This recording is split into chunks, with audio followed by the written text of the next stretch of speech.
Have Governor Mills with us. Governor Mills is from the same town where my folks lives not too far away from them, which I was really excited to hear about. So, yeah. Oh, this is one of the cubes that this actually launched up in our rocket. This is that's okay. No, it's good. Has it been out of space? Yeah, it hasn't been outer space. Yeah, we haven't made it yet there. But let's start with the next shot. Yeah. Cool. Yeah. So we're super pleased to welcome the governor, and it's been really exciting for us the last 6 months. Ever since we actually launched the rocket, a lot of things have changed for us. Quick survey to folks out here, and yes, folks in the media, you can answer this too. How many people thought, well, let's say a year ago, that Maine would be launching rockets? Can you raise your hand? All people in bluShift to raise their hand. Yeah, how many people thought? How many people at MTI said we'd actually do what I said we were going to do? So, the past year with COVID has been a difficult time. It's been, it's given a chance for us really to, well, it's been a moment of pause for everybody, right? It's a pause for us to think about who we were, who we are, and who we want to be. Now, of course, during that time, that was a great time for us to build a rocket and launch it, but that's a whole other thing. But the other question I want to ask all of you is who was Maine? And then, like, who are we? Who is Maine? And then, who do we want Maine to be? So, we're well known as a state for our forestry, our fisheries, and even our shipbuilding. Well, in the future, Maine will also be known for its spaceship building.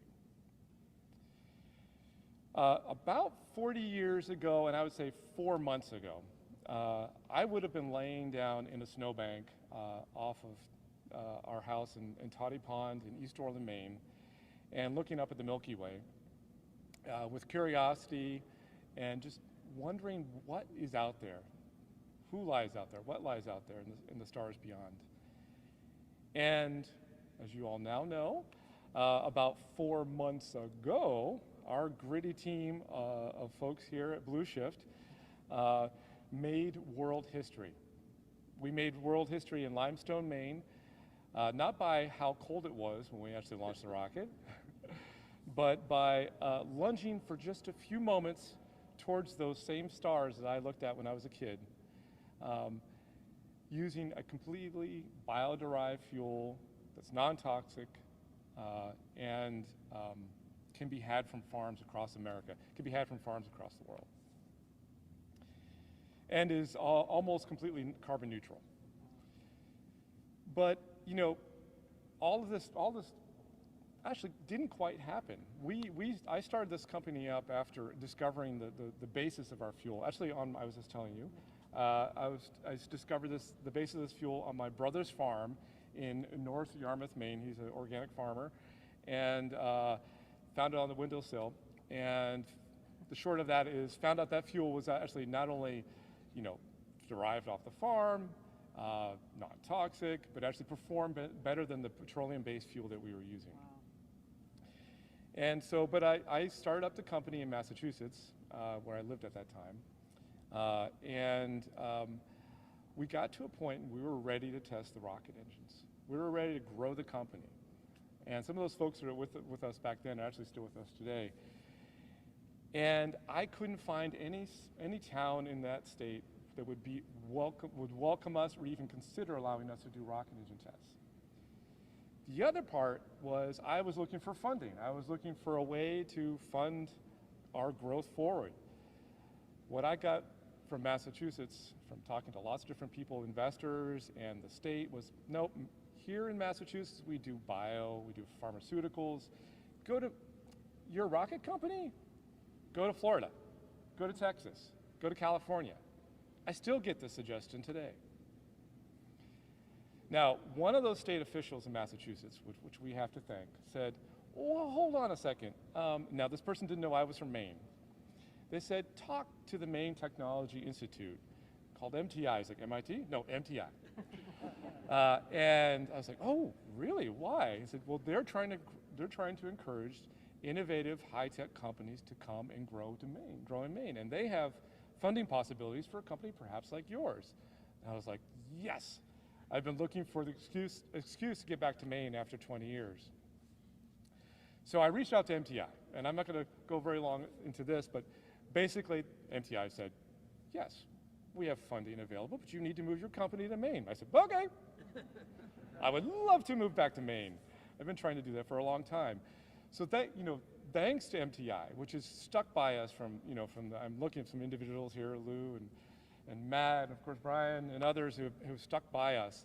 When we first came to you guys, you did think we were pretty wacky. I'm quite sure thought, okay, we'll give these guys a shot, but just barely. You didn't give us a shot initially. I think I had to convince you guys numerous times to give us a shot. But it's really thanks to the astuteness of MTI, the willingness to believe that Mainers and Maine can do this, that we're here today, that we've got the funding we needed to continue to grow our company. And we really wouldn't be here if it wasn't for MTI. And the truth is there's another important element to this, and that is MRA and Tech Place, which is an island, not only in Maine, but I would have to say an island here in New England, if not most of the Eastern Seaboard. There's not such a place that welcomes innovative, crazy rocket companies like our own with open arms and says, yeah, sure, where do you want to test the engine? Where do you want to do this? And thanks to Christine and Steve Levesque, we found that other missing piece that we needed here in Maine. So when people ask, like, why Maine? It's definitely the answer, why not Maine? It turns out it's better than any other place in New England. And we know Maine is a wonderful state. We grow incredibly creative individuals that sometimes get exported, and sometimes we're able to bring them back to the state of Maine. Some of them are over there now. But why not Maine? We can do it.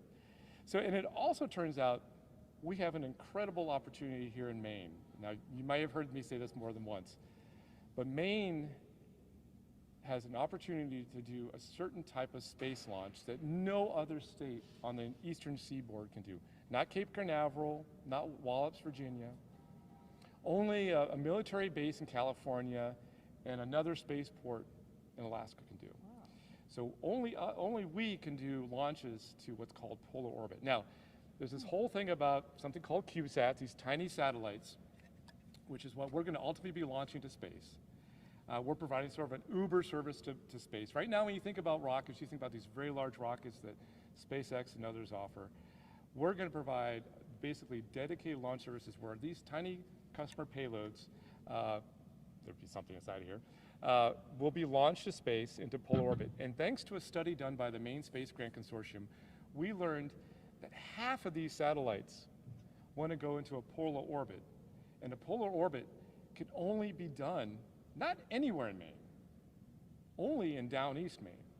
Only from about Bar Harbor to about Cutler can you launch into this polar orbit, and nowhere else on the eastern seaboard. And that's because we can launch due south towards the South Pole, begin circling around the Earth, and without flying over people and property. You really can't do that anywhere else in the seaboard. So we have this incredible opportunity, thanks to this growing market of something on the order of $69 billion just to launch these satellites. And I'm not even talking about building them, and I hope there's companies that come to Maine to build these satellites, design the software and the downlink systems for this, but just to launch these tiny satellites is expected to be $69 billion. And we here in Maine are explicitly set up to launch for half of these. So it's an incredible opportunity for us here in Maine that I don't think we'll see this again. It's an incredible opportunity for us also to see a whole new industry, this new space industry, come to Maine. Again, we're known for our forestry, we're known for our farming, we're known for our agriculture, our fishing. We're about to be known for our space industry. So, as you look around here, this is, obviously we're in a hangar. When I came back to Maine with Welcome Arms, thanks to MRA and MTI, I knew someday we would build a rocket and we would be in a hangar building that rocket. And in April, we moved to Hangar 6 where we are today, which is incredibly exciting. So since our launch, a lot has happened. We've more than doubled our staff. Some of them you see here, some of them couldn't be here today. We moved to a much larger space, and now we have a production area which we're about to start ramping up. We started a crowd equity funding campaign on WeFunder. We're shooting for $1 million. We've raised $500,000 on that. We've had additional funding from MTI. All these things have allowed us to push forward such that in about 2 to 4 months, you guys will hear an engine that's 10 times more powerful than the one that launched our Stardust from Limestone, Maine, here in Brunswick. So stick around, come back in a few months.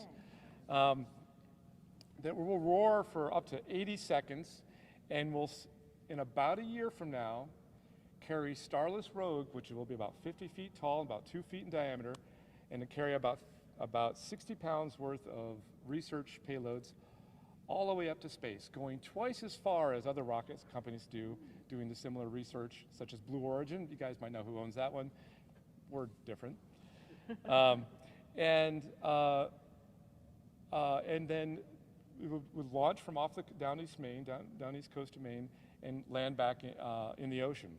And right now, I'm in conversation with 3 different groups of folks for possible launch sites off the coast of Maine. Wow. So I'm hoping they hear about us talking, and they say, you know, okay, Sasha, we think you're for real. We'll give you an opportunity. So hopefully by the end of the summer, you'll hear our engines roar. We'll have raised another $500,000, and we'll look to raise another $2.2 million to be able to get to the point where we can launch to space and really begin offering commercial launch services to space here in Maine on a regular basis from spring to fall. So we will be, again, making history in Maine. Not only launching a rocket using bio-derived fuel, launching a bigger rocket all the way to space for the first time anywhere in the world using a non-toxic bio-derived fuel. So who will Maine be? That's really for all of us. That's really for all of us to decide who we will be. But I can tell you this much. The future of space and space exploration will have the words, made in Maine. Yeah. So with that, I'll pass it over to Brian. Yeah, hear that.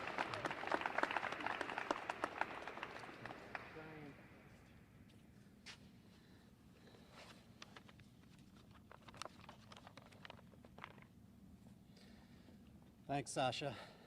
It's an honor to be here this afternoon. For those who don't know, MTI is Maine's unique public-private partnership whose core mission is to help diversify and grow Maine's economy by helping to accelerate innovation and its transformation into new products, new services, and new Maine companies. You know, in February 2019, I was pleased to join Governor Mills here in Brunswick Landing to tout the great work of TechPlace in supporting early-stage companies. I noted the governor's strong and early commitment to innovation as she had just presented a budget to the legislature that fully funded the Maine Technology Institute. Today's event, highlighting the Maine Jobs and Recovery Plan and its transformational $80 million investment in innovation, further exemplifies that commitment. So thank you, Governor. Investments in innovation are, of course, critical to helping Maine regain its economic footing. And without question, Maine's entrepreneurial, innovation-minded companies are well positioned to lead our economic recovery post-pandemic. bluShift Aerospace is an amazing example of how state and federal investments and support can help launch high-growth enterprises. The bluShift story is especially relevant given it was incubated here at TechPlace and has benefited from state, federal, and private support. MTI's assisted bluShift the past few years with funding, as well as consulting and technical support. We're absolutely thrilled that they successfully launched their prototype rocket in January, utilizing their bio-derived fuel, and we're so pleased that it's led to significant interest from investors. I want to take a quick moment to recognize a couple members of the MTI team who've worked most closely with bluShift, Senior Investment Officer Lou Sims and Entrepreneur in Residence Matt Hoffner. Both have played an instrumental role with bluShift and many other innovative Maine companies. The quality of the bluShift team is impressive, and the potential impact they'll have in creating a new industry in Maine focused on the global nanosatellite market is enormous. I knew I was going to butcher that. Our state is well positioned to gain a meaningful share of that market, and according to a study by the University of Southern Maine, it could contribute $2.5 billion to Maine's gross domestic product by 2040. We're so proud of bluShift and the success it's achieved, and we're optimistic that it'll further amplify Maine's ability to grow its space economy. Today's announcement of $80 million in innovation funding from the Maine Jobs and Recovery Plan will help accelerate Maine's economic recovery and will create and grow more high-growth enterprises here in Maine. Thank you very much. And with that, I'm honored to be able to introduce Governor Janet Mills. Thank you, Brian. Thank you. Thanks, Brian. Thanks, Sasha. Great to be here. You know, we heard it described already, but on a winter day, not too long ago, earlier this year, with a sudden burst of flame, a blue-tipped rocket named Stardust ascended above the snow and into the deep blue sky, sort of pulling together the former Brunswick Naval Air Base and the former Loring Air Base in a poetic but meaningful way. Maine's first commercial rocket launch was powered by a near carbon neutral, bio-derived fuel and a small but mighty team here at bluShift Aerospace. Thank you, Sasha, and your team for welcoming us here today to highlight the importance of investing in innovation as part of Maine's Jobs and Recovery Plan. Maine people have always reached for the stars. We talk about entrepreneurship today. We talk about innovation. What we're really talking about is creators, inventors. Well, I come from Farmington. Your parents live in Farmington down the street from me and just down the hill from the home of the epitome of Maine creators, Chester Greenwood, who of course invented earmuffs and the metal-pronged rake and a lot of other interesting things that we take for granted today, earmuffs especially. But we have always used our ingenuity to invent things that change the world today. The bridge in a backpack, created by the University of Maine's Dr. Habib Dagher and crew. Floating farms of kelp, grown by Portland-based Running Tide Company to capture carbon dioxide on the ocean floor. A heat shield made by Biddeford's Fiber Materials Inc., which allowed the rover Perseverance to land on Mars. Yet for all of our ingenuity, inventiveness, the state of Maine still invests too little in the research and development that spurs innovation. According to the Measures of Growth report issued annually by Maine Development Foundation, we spend less than 1% of our total gross domestic product on research and development. Sadly, we rank 46th out of 50 states in the percentage of R&D compared to the gross domestic product. We know that regular, sustained investments in research and development will spur new discoveries and will ensure that existing and new entrepreneurs like bluShift have access to financing and know-how and support to start and expand their businesses here at home. Last year, the height of the pandemic, last March, April, I convened an economic recovery committee, a diverse group of about 40 people, economic experts, industry representatives, the smartest people I could think of from all across Maine, asking them to develop specific policy recommendations, how to stabilize our economy and build a bridge to the future and our prosperity in the wake of this COVID-19 pandemic. We didn't know then how it was going to turn out, and thank God it has turned out pretty well for Maine. By the way, second in the nation today, only behind Vermont in percentage of people vaccinated. Still tops in the nation in terms of caseloads, hospitalizations, low numbers of deaths If you didn't hear me say it before, I'll say it again. Maine is the safest state in the nation, and we're going to stay that way. Lowest crime rate, highest vaccination rates. We're open for business, big time. Well, one of the Economic Recovery Committee's recommendations was to invest, for the state to invest boldly, strategically, and consistently in next generation technology and in innovation to expand our economy, help us grow. To take advantage of discoveries happening every day here in Maine, we have to support the startup and the sustainability of these new and growing businesses.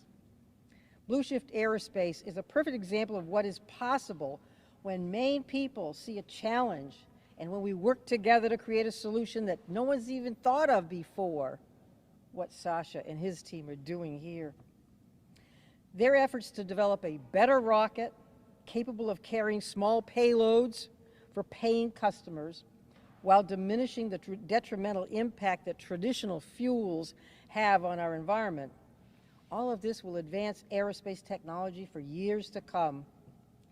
The fuel, as you know, is completely non-toxic, and it can be sourced from farms across our state and across the world.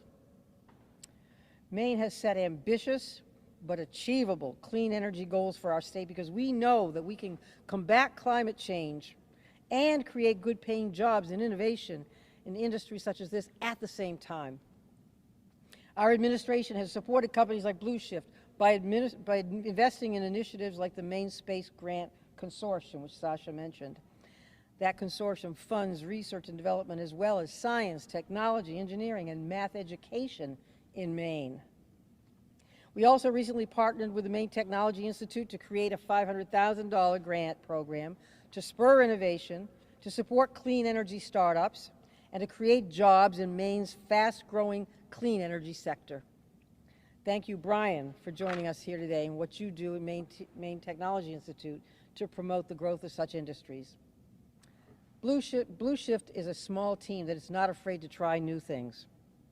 But the state of Maine can do more to help small businesses like them take the risks that result in nation-leading progress such as they are making.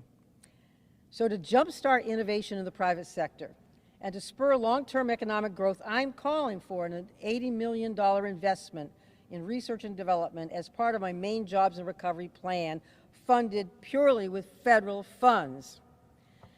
Recent bond issues supporting innovation in Maine have always leveraged about $14 of private capital for every $1 of public investment. Based on those traditional ratios, $80 million in innovation funding, federal funds, could generate over $1.1 billion in private sector matching investments. That funding will ensure that we can create and recruit innovative new companies that will offer good paying jobs, that will attract and keep families here, and that will diversify and strengthen our economy. Investment in research and development is an investment in Maine people, in ideas, in a stronger economy and a stronger future for Maine. Let's put Maine on the map by supporting innovation and entrepreneurs who make it possible. Tell your legislators, please, support Maine's Jobs and Recovery Program. This federal funding is a unique opportunity. We can put Maine on the map over and over again. Let's shoot for the stars. Let's shoot for the sky. Thank you very much.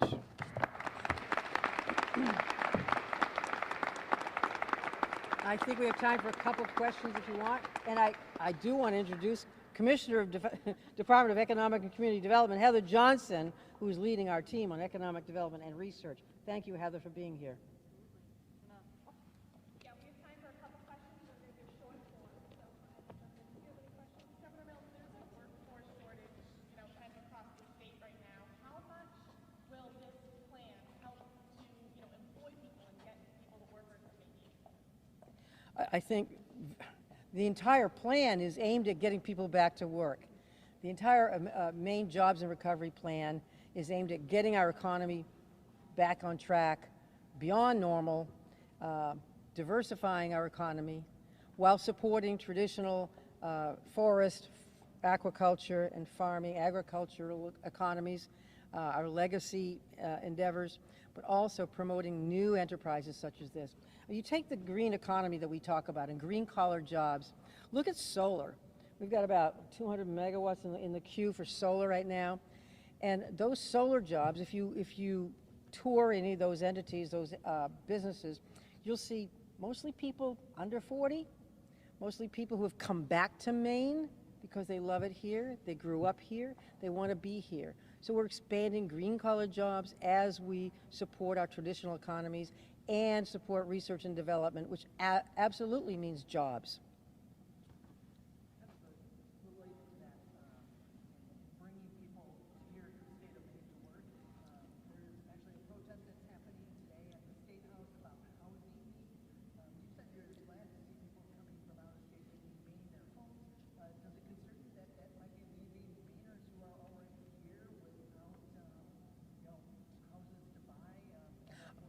You talk about the sort of the real estate boom that's going on, I guess. Yeah, and we're all aware of that. There's a good side and a bad side to that. The good side is it's increasing values, and people are paying taxes here, people moving here, bringing families here, the kids are going to school here, a lot of good things like that. The one downside is that it's inflating values for people who've been here for a long, long time and now are going to have trouble paying the property taxes. So we have other proposals in the change package to the state budget, which address property tax relief specifically, and 55% for education. What greater investment can you have in education and property tax relief? So those things are being addressed primarily in the budget document, the new change package, as opposed to this document. Last one. For someone like Sasha, coming back to Maine was somewhat of a homecoming. How do you, other than the $80 million investment, how do you leverage what's already here in Maine to convince people who aren't from here already to move here, especially when Maine may not have the reputation of being a hub for innovation quite yet? What do you mean we don't have a reputation? Did you just hear what I said? We're putting Maine on the map. The word is out. He was told by people in Boston, come back to Maine. This is Said Maine and Maine. what better marketing tool can you have? You know, I mean, obviously we're helping people who've been here all along and helping encourage people to come back. And there is money in this plan to help bring people back and to entice them to come back with good paying jobs. And look at those who graduated from school in Maine, who might be looking for good jobs back here in Maine, and connect them. That effort there too. Governor Mills, a lot of lawmakers are calling actually today in Augusta for more payment for direct care workers. Is there going to be any flexibility in the budget to help with long-term care facilities?